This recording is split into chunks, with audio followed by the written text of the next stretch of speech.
அதாவது ஒரு மலை அப்படின்னு ஏறும் பொழுது நமக்கே ஒரு உற்சாகம் என்பது கிடைக்கும் அல்லவா. அந்த மலைப்பகுதி என்பது மிகவும் சுத்தமான பகுதியாகவே இருக்கிறது.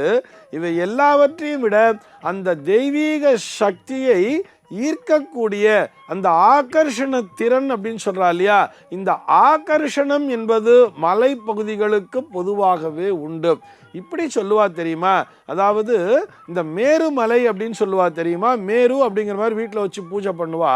அந்த ஷார்ப்னஸ் அப்படிங்கிறது இருக்கு இல்லையா, ஒரு சில ப்ரிசம்லாம் கூட வீட்டில் வச்சுட்டு இருப்பா, இந்த கண்ணாடி ப்ரிசம் மாதிரிலாம் வச்சுட்டு இருப்பா, அந்த முக்கோண வடிவில் இருந்து கொண்டு இருக்கும் தெரியுமா. மேலே அந்த கூர்மையான பகுதி அப்படிங்கிறது இருக்கு இல்லையா, இந்த கூர்மையான பகுதி என்பது அந்த கதிர்களை ஈர்க்கக்கூடிய திறன் பெற்றதுன்னு சொல்றார். அந்த ஷார்ப் அப்படிங்கிறதுக்கு அத்தனை சக்தி என்பது உண்டு. ஆக ஒரு மலையானது இப்படி குவிந்திருக்கும் பொழுது அந்த மலைப்பகுதியினுடைய உச்சியானது மிகவும் அந்த தெய்வீக சாநித்தியத்தை ஈர்க்கக்கூடிய திறன் பெற்றதாக இருக்கிறது.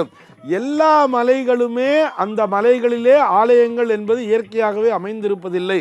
ஆனால் இந்த ஆலயங்கள் அமைந்திருக்கக்கூடிய அந்த மலைகளை நன்றாக கவனித்து பாருங்கள், அங்கே பல சிறப்பம்சங்கள் என்பது குவிந்திருக்கும்.